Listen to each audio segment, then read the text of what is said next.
¿La crisis en Ecuador es culpa de Correa, de los políticos o de todos? Vivimos en medio de problemas sociales, económicos y energéticos. ¿Y la política ayuda a mejorarlos o los empeora? Esto es Políticamente Arrecho. Yo soy su tío Mau, político de vez en cuando, pero arrecho toda la vida. Para empezar este episodio tenemos que mencionar lo siguiente. La política tiene que ver con todo y todos somos políticos. Así que en las próximas elecciones no te dejes engañar del man que viene, te toca la puerta y te dice: no, si yo no soy político, por eso tienen que confiar en mí. Cada una de las cosas que nosotros hacemos todos los días, que hacemos mes a mes y que hacemos todos los años, tiene que ver con cuestiones y decisiones políticas. En lo social, en la obra pública y en lo económico. Vamos a dar ejemplo de esto. Tenemos a Marquitos. Marquitos sale todos los días de su casa y tiene que caminar 3,5 kilómetros en una carretera llena de lodo para llegar a una escuelita que es de caña. Y en esa escuelita él tiene que prepararse y tiene que ser competitivo en un país donde... Nombre aniñado. Mientras que Nicole se despierta y va en su camioneta último modelo, o sea, no la maneja ella, lo maneja su papá, o la maneja su chofer, llega a la escuela que tiene toda la infraestructura y toda la tecnología para darle una educación garantizada. Marquito y Nicole tienen que vivir en el mismo país y tienen que ser competitivos entre sí. ¿Ustedes creen que esa competencia es justa? Si ustedes sienten más pena por Marquito y sienten que Nicole tampoco tiene la culpa de haber nacido de esa manera y en determinada familia, déjenme decirles que todos tienen razón. Pero las situaciones de Marquito, sobre todo del pobre Marquito que está ahí sin comer y que tiene que caminar como 40 minutos para ir a la escuela, son por culpa de la política. Eso no quiere decir que la política sea mala, porque la política se origina para darle cierto orden a una sociedad que estaba en desorden. La política como concepto puro, yéndonos al génesis de la palabra, tiene que ver con organización y administración de un lugar o de un estado. Por lo tanto, cada una de las cosas que pasan en ese lugar, en ese ambiente o en ese estado, tienen que ver con las decisiones que se toman de manera política. ¿Por qué decimos que todo es político? Vamos a meternos en cada uno de los problemas que tiene nuestro país, que hemos atravesado y ver qué tan político es cada uno de ellos. Vamos con temas específicos: el embarazo adolescente y las adicciones. Se necesita una inversión pública no escatimada para que los centros de salud tengan toda la tecnología y toda la infraestructura, para que puedan brindar desde campañas de capacitación a jóvenes y a niños y a niñas, para que evitemos este tipo de problemas sociales. No sé si basta con una campaña, basta con educar a los familiares también, pero como un profesor al que no le pagan correctamente y que no está motivado a enseñar, que está ahí porque tal vez es un ingreso extra, ¿cómo va a enseñar a cabalidad? También eso afecta, pues, o sea, la no inversión, por muy buen maestro que tú seas, la no inversión en educación te va a terminar jodiendo. Eres el profesor y estás motivado y quieres ir a trabajar, pero ¿qué pasa si el estudiante no va? Porque afuera hay unos 2 o 3 reclutadores de bandas para que el pelado se vaya y se integre a las bandas. El hermano de este pelado ya es mayor de edad y el man está metido con las bandas y se lo lleva también al pelado. La niña sufre violaciones en su casa porque no tiene un cuidado, porque su madre tiene que salir a trabajar o que su padre también tiene que salir a trabajar y la niña pasa sola ahí, y eso lo saben los vecinos y uno de los vecinos malditos se mete a la casa. Entonces no puedes controlar eso porque todos los problemas del Ecuador circulan alrededor de la política. La pregunta aquí es, ¿la política puede ayudar a resolver estos problemas o los está empeorando? La política no puede y no tiene el derecho de empeorar nada. Puede tomar malas decisiones. Una de mala decisión detrás de un escritorio puede afectar a toda una generación de peladitos. Puede haber tomado malas decisiones en la política, pero la política no está en su derecho de poderse equivocar ni cometer estos errores. Sí es verdad que hay muchas cosas que no se pueden controlar, pero no todas esas son 100% que van a suceder. Hay una cuestión dentro de los videojuegos que se llama el RNG, que el RNG significa la aleatoriedad de las cosas que pueden suceder. Pero hay un factor en el que tú puedes controlar de cierta manera esa aleatoriedad. ¿Cómo puedes controlar desde la política la aleatoriedad de los embarazos adolescentes? Y solo fijándonos en los embarazos adolescentes, porque no quiero hablar de las drogas, porque recaigo. Pero por ejemplo, los embarazos adolescentes no es simplemente que la niña experimentó cosas hormonales y se fue con un niño y tuvieron relaciones y ¡pum!, se quedó embarazada. También hay muchos problemas sociales alrededor del embarazo adolescente. Ese es el RNG.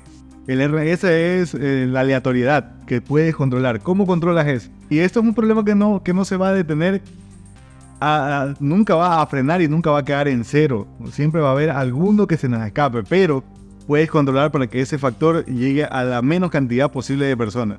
¿Cómo lo haces? Con campañas, con tal. Y esto no se soluciona ya. Esto es una cuestión que por lo menos tardará 50 años, pero dándole duro a cada una de las generaciones. Educar a los padres para que eduquen a los hijos, educar a los maestros para que eduquen a los alumnos. Y no solo educar a los maestros, sino encontrar maestros que de verdad tengan vocación, porque yo conozco un par de maestros que tuvieron vocación para ser maestros y que se les notaba. Porque hay otros que solo van también, porque no todos son lindos, no todos son hermosos, sí es verdad. Gracias a los maestros por educar a la población del Ecuador, pero también hay maestros que solo van a ganarse la plata.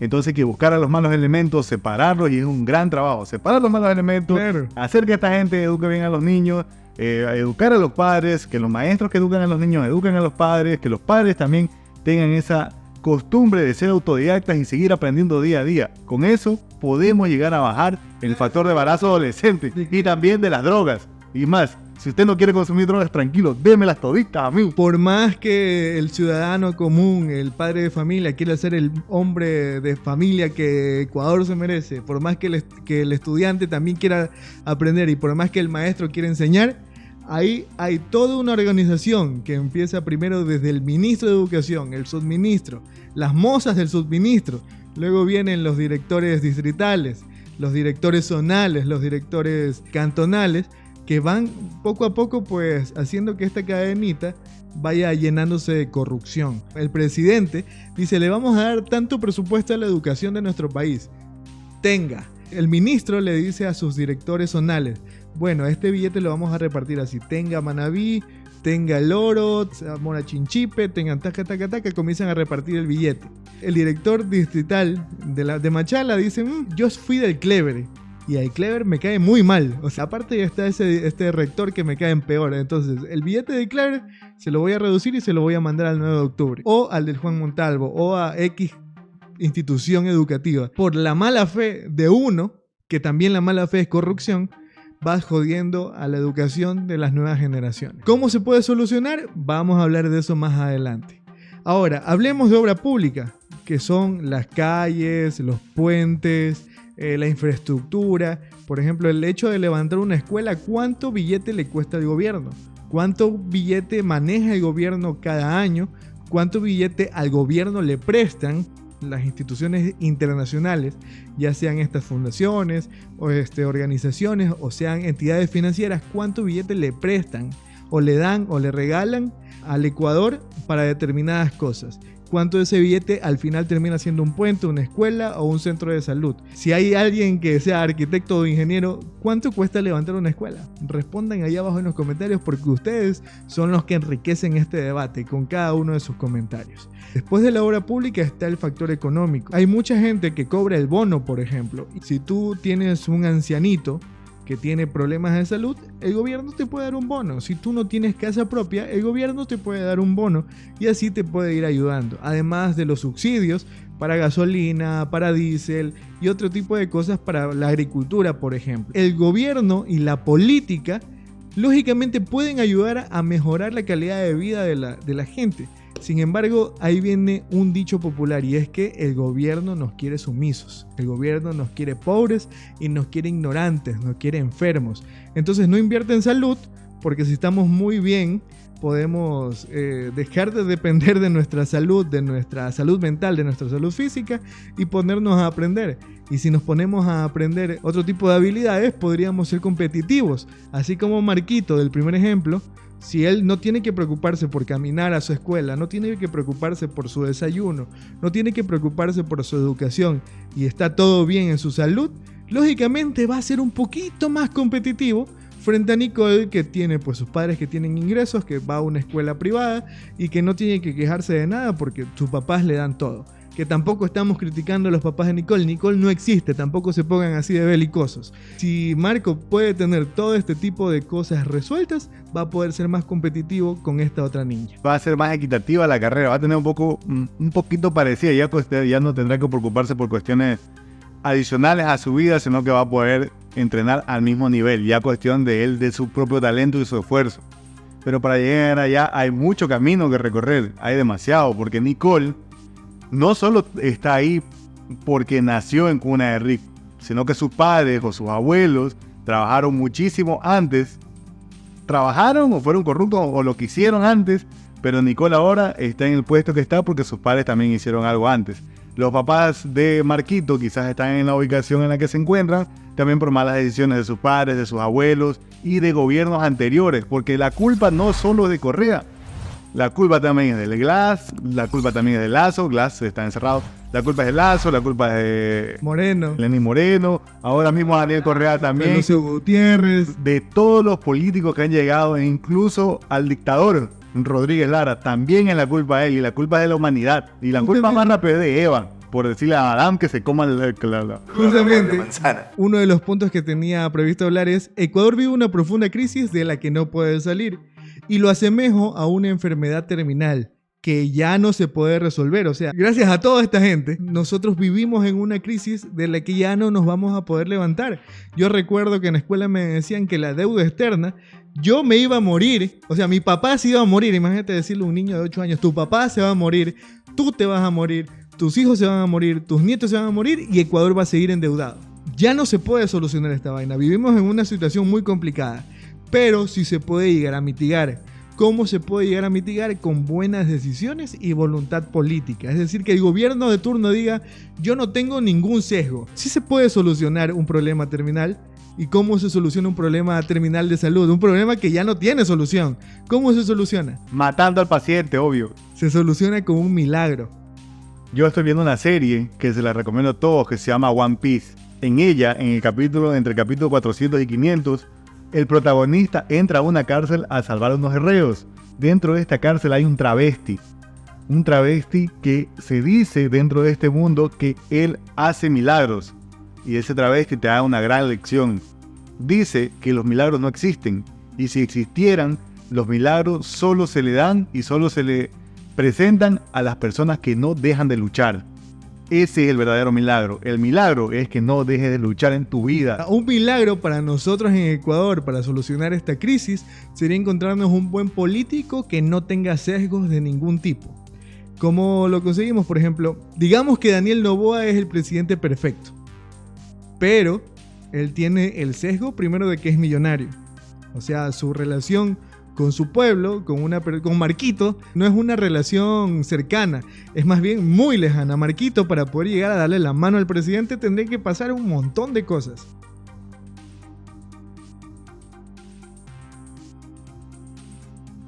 Más allá de que él lo quiera o no lo quiera hacer, su corazón y su mente piensan en beneficiar a su país natal. Y su país natal es Estados Unidos. ¿Cómo lo beneficia? A través del Banco Mundial, del FMI, que les dice: ¿sabes qué? Súbele el 15% de IVA a tu país y nosotros te ayudamos con el billete que tú necesitas. Pero tú tienes que demostrarnos que nos puedes devolver el billete. Puede decirse que estos sesgos son los intereses personales de cada uno. Por ejemplo, Rafael Correa también tenía sus sesgos. Abdalá también tenía sus sesgos. Yamil Maguad lo mismo. Es decir, cuando nos encontremos un político que no tenga un sesgo, no tenga rabo de paja o no tenga nada detrás de él, yo creo que ahí recién vamos a poder tratar de enderezar este camino chueco llamado Ecuador. No, o sea, para llegar a encontrar uno de esos es una verdadera utopía. Porque cuando exista uno de esos, los otros que tienen sesgo lo van a mandar a matar. Ya vimos ese ejemplo, pues ahora mismo. No puede que no haya tenido sesgos, pero era el peligroso. El que si ganaba la presidencia tenía que tener cuidado por ciertas cosas. ¿Qué hubiera sido de nuestro país si Fernando Villavicencio hubiera sido presidente? Pero también él tiene sesgos. Dentro de él había odio, dentro de él había resentimiento, dentro de él había también ganas de superar tal vez alguna barrera económica. Hay mucha gente que dice: me meto a la política para ganarme tal billete. No, pero yo creo que en el caso de Villavicencio, el odio, las motivaciones de ser presidente más no iban por el lado económico, sino iban por el lado de que tenía un cierto odio, porque primero es periodista de investigación. Él conocía de cierta manera la verdad absoluta o la verdad que él conocía, pero él estaba persiguiendo a alguien y todos sabemos a quién estaba persiguiendo y cuál era el problema. Pero hubo años y años de declaraciones, pero al final no se logró nada. Entonces yo creo que su sesgo era el odio hacia el odio fundamentado o infundamentado, que no lo sabemos. ¿Cuáles serían estas cualidades que debe tener un buen político, ya sea para presidente, para asambleísta, para prefecto, para alcalde, para concejal, para dirigir una parroquia rural? ¿Qué cualidades debería tener un político ejemplar? O sea, es que es tan complicado armar el esqueleto de un buen político sin necesidad de que este político tenga sesgos, porque ya al entrar tú en la política ya tienes un pensamiento crítico o un pensamiento malicioso. Por ejemplo, si yo quiero ser alcalde y yo sé que el alcalde gana tanto de sueldo y aparte puede comisionar de las obras públicas, yo digo, está interesante la alcaldía. Yo ya soy empresario, tengo 30 años de experiencia en empresas, entonces quiero el poder para de eso tener mucho más billete. Es complicado armar el esqueleto de un buen político porque todas las personas tenemos un pensamiento crítico o un pensamiento malicioso que nos obliga o nos hace pensar en cosas negativas o en cosas que tal vez desvíen la atención de lo verdaderamente importante, que es darle solución a los problemas de Marquito, el pequeño niño que está aquí botado y que no puede comer, no puede estudiar y por último está enfermo y encima tiene que competir por ser mejor que Nicole, que lo tiene todo. Puta, no va a falta que sea negro otra vez, que homosexual e inválido. Pobrecito Marquito. No, pero o sea, del macro, que es este tema, de cómo tener el esqueleto correcto para un político, traigámoslo a los micros, así chiquitico. Yo tengo la persona idónea para poner de ejemplo aquí para esto. Y no te dice que es político, pero le ha tocado estar ahí en ese lugar. Hay una ciudadela en la ciudad de Machala, al sur de la ciudad, que se llama Ciudadela General Alcides Pesante. Y esta ciudadela tiene por segunda vez consecutiva, por segundo periodo, un presidente, el cual se llama Carlos. Y don Carlitos ha solucionado los problemas de la ciudadela hasta donde él le ha podido dar. ¿Qué hizo? Hubo problemas de inseguridad. Puso cámaras, la llenó de cámaras en la ciudadela. Puso rejas a la ciudadela. Prácticamente es una ciudadela medio privada, podríamos decirle. Y adicional a eso, mantiene todas estas obras que ha realizado, las mantiene lo mejor posible. Entonces, ¿y qué tiene don Carlitos? Primero, don Carlitos es pueblo, es pana, le saluda a cualquiera. Entonces, ¿qué es lo que debe tener un político? Humildad, respeto por su pueblo, cariño a su pueblo. Porque si no ama la ciudad de Alcides Pesantes, no hubiera hecho todo eso. Tercero, cuarto, ser honrado y honesto, porque la honradez y la honestidad te llevará a no robarte la plata, porque donde hay plata hay obras, y la plata que sale de la ciudad de Alcides Pesantes, hasta donde yo sé, sale del alquiler de la cancha. Tenemos una cancha sintética donde se alquila, se paga por hora, y toda la plata para las obras ha salido ahí.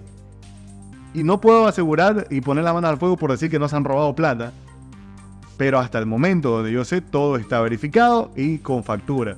Y entonces, ese es el esqueleto que debe tener un buen político. Ser honesto, no necesitas tener billetes. Yéndonos a lo micro, hay mucha gente buena y mucho político que se ha dedicado a la política, ya sea de candidato, de líder barrial o como sea, e inclusive de líder deportivo. Hay mucha gente buena, pero cuando ya escalas a la siguiente, te encuentras ya al primer. Don Carlitos puede ser muy buena gente, pero ¿qué pasa si el encargado de seguridad, que en este caso sería el gobernador, no hace su camello? La ciudadela va a seguir siendo insegura por más cámaras que don Carlitos quiera poner. Van a seguir habiendo robos, intentos de asesinato y tal. Por más que don Carlitos sea un buen dirigente, siempre el man que está más arriba la está cagando. Pero don Carlitos hizo lo que está en sus posibilidades. Claro. Ahora imagínate si don Carlitos fuera el presidente de la República del Ecuador. Yo no hubiera solucionado en este momento, pero ya hubiera pues. Esa es nuestra utopía.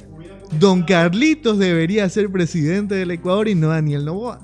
Puede ser cualquiera, pero don Carlitos, que tiene la humildad, que tiene el respeto y el amor a su pueblo, a su patria, y ese respeto no permite que la corrupción entre a su corazón, ya hubiera. ¿Cuáles son las soluciones para salir de la pobreza? Sencillo, tenemos los ríos que se están desperdiciando. Métele por ahí un montón de... ¿Cómo se llaman estas cosas que ponen en los ríos? Represas. Saca un montón de electricidad, guárdalas en batería y véndeselas a Colombia y Venezuela, que también están pasando por este mismo. Mira, es que todo eso se pierde cuando el político comienza a tener sesgos. No, yo soy el mejor, nadie más que yo tiene la última palabra. Este man valió 3 hectáreas de gabardina y hizo una cosa que estuvo bien, pues yo no la continúo porque lo odio. Entonces cuando el político comienza a tener sesgos es cuando comienza a desviar su atención de lo verdaderamente importante. Hay un punto en la vida de todos nosotros que nos comenzamos a enamorar de la política y decimos, chuta, es bacán este debate que los manes están mandando. Uno comienza a entender que, por ejemplo, la vialidad, que la salud, que la educación son temas políticos, y uno comienza a decir, ¿qué pasaría si el político invirtiera más en salud, si invirtiera más en educación, si por ejemplo nos hicieran otra canchita de césped sintético? Y todo ese tipo de cosas uno las va viendo y dice, chévere la política. Pero también llega otro punto en el que uno se desencanta de la política, tal vez cuando ya se comienza a meter un poquito más. Yo estoy seguro de que si tú le preguntas a don Carlitos, oye don Carlitos, ¿usted no quisiera ser alcalde de Machala? No, pues si esa vaina es puro robar y robar, yo no quiero meterme a robar ahí, porque su honestidad ha puesto una barrera en las escalas políticas, porque él ya es dirigente barrial, ha hecho un muy buen trabajo.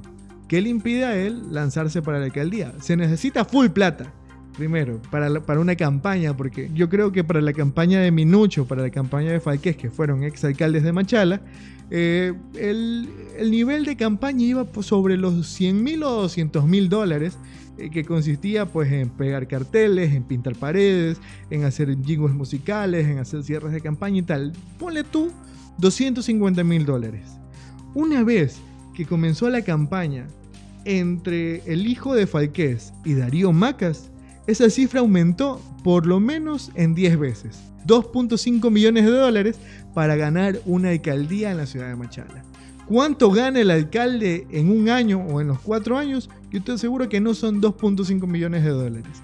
Sin embargo, eso fue lo que se invirtió para poder llegar ahí. Ahora, don Carlitos se pone la meta de llegar a ser alcalde de Machala. Primero no tiene ni 250,000 dólares, peor va a tener 2.5 millones de dólares para una campaña. Y tal vez esas son las cosas que detienen a la gente buena de querer seguir escalando en lo político, a pesar de ser muy buenos dirigiendo pequeños grupos de gente. Claro, o sea, adicional a eso, a todo el esqueleto que ya dije, humildad, respeto, amor, cariño, comprensión, ternura y todo ese tipo de cosas que pueden llegar a sonar como utopía, esos son como persona. Ahora, como profesional también tienes que tener. Si no, mira a Guillermo Lasso, bachiller de la República del Ecuador siendo presidente. Está bien, puede haber tenido sus ideas, puede haber tenido todo lo que quiera, no se discrimina que sea bachiller, pero que haya tenido la oportunidad de lograr ser presidente siendo bachiller, ahí estamos mal. Porque las leyes deberían pedir mínimo tercer nivel. Y más allá de eso, por ejemplo, cuando se elige concejales o se elige asambleístas, uno siempre escoge al más cercano al pueblo o al que dice ser más cercano al pueblo, pero muchas veces no tienen ni idea de las competencias que tú tienes que hacer en una concejalía o en una asamblea nacional. Y por lo tanto, mandamos al pescador, o sea, no es ningún mal, no es nada malo, no es nada discriminatorio nosotros referirnos a alguien como pescador o como artesano.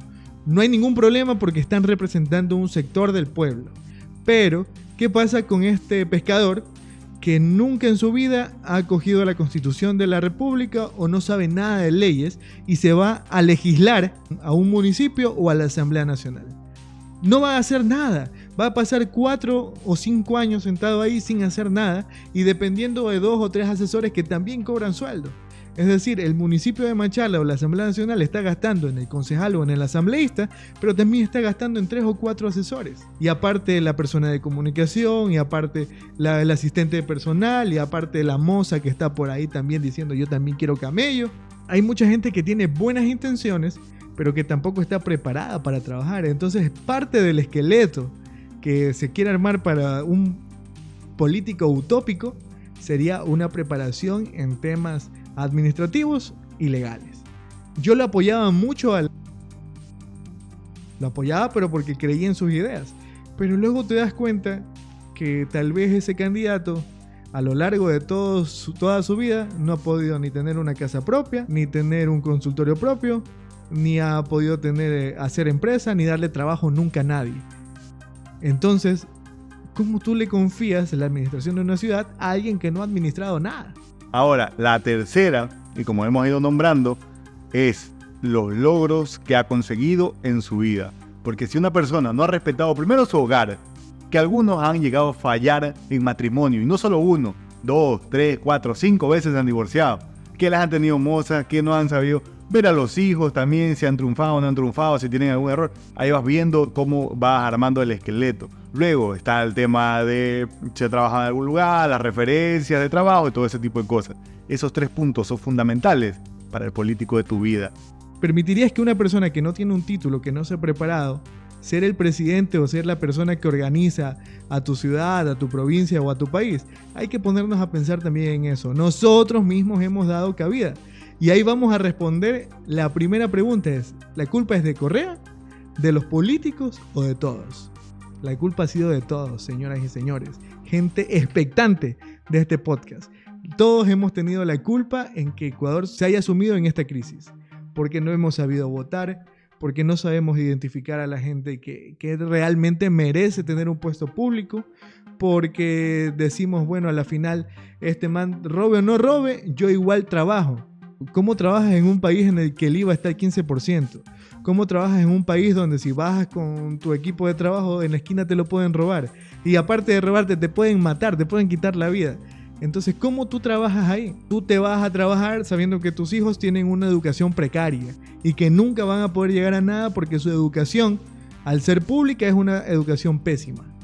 ¿Cómo tú vas a trabajar tranquilo? ¿Cómo puedes decir tú, ya, si el man roba o no roba no es problema, ningún político me va a dar de comer? Nadie te va a dar de comer, pero tú necesitas unas garantías, empezando por el líquido vital, por el agua. Si el alcalde o presidente o quien sea no vela por el agua, ¿qué vas a tomar después? O sea, el billete no se puede tomar, el IVA al 15% no se puede tomar, pero si el servicio más básico, que es el agua, no lo podemos tener, ¿cómo tú vas a poder trabajar tranquilamente? ¿Cómo tú le vas a dar de comer a tu familia? ¿Cómo vas a confiar en un mejor futuro para ti y para los tuyos? Como reflexión final, yo creo que un político así va a llegar en algún momento. Si no soy yo, es el señor que está detrás de la cámara, o puede ser tú que estás viendo este video. El político utópico va a llegar, y cuando llegue, nosotros inclusive lo podamos acusar de ser el anticristo. Guarda este podcast. Cuando llegue un man así, vamos a decir, este man es el diablo. Este no puede ser real. Estamos tan acostumbrados a los golpes que cuando llegue la pareja perfecta y nos trate bien y con cariño, vamos a decir, esta huevada no es real. Algo malo tiene que tener. Va a llegar, pero también va a depender mucho de las decisiones que nosotros tomemos y también de en quién confiamos. ¿Tú en quién confías? Espero que confíes aquí en este podcast, para que te suscribas al canal, para que veas todas las redes sociales que están en la descripción y estés al tanto de toda la movida. Si llegaste a este punto del video, no olvides decir, qué rico podcast me acabo de consumir el día de hoy, carajo. La culpa de Correa es igual. Eso no ha cambiado. Ustedes pónganla aquí abajo. ¿De quién es la culpa? Yo digo que la culpa es de todos, pero Correa lleva lo suyo, y el resto de políticos también. No sabemos identificar mentiras, por eso es que andas volviendo con tu ex a cada rato, porque no sabemos elegir correctamente en las urnas, no sabemos ir a votar. Vamos y votamos solo por el papelito, porque sabemos que si tenemos un préstamo o si queremos acceder a algún trámite o alguna vaina, necesitamos el papelito. Entonces vamos y votamos por el papelito. Reflexiona, aprende. Si quieres saber más de política, sigue este canal, suscríbete, comparte este video. Dale con todo para que toda la people se entere de la movida. Nos vemos. Muchas gracias por estar aquí.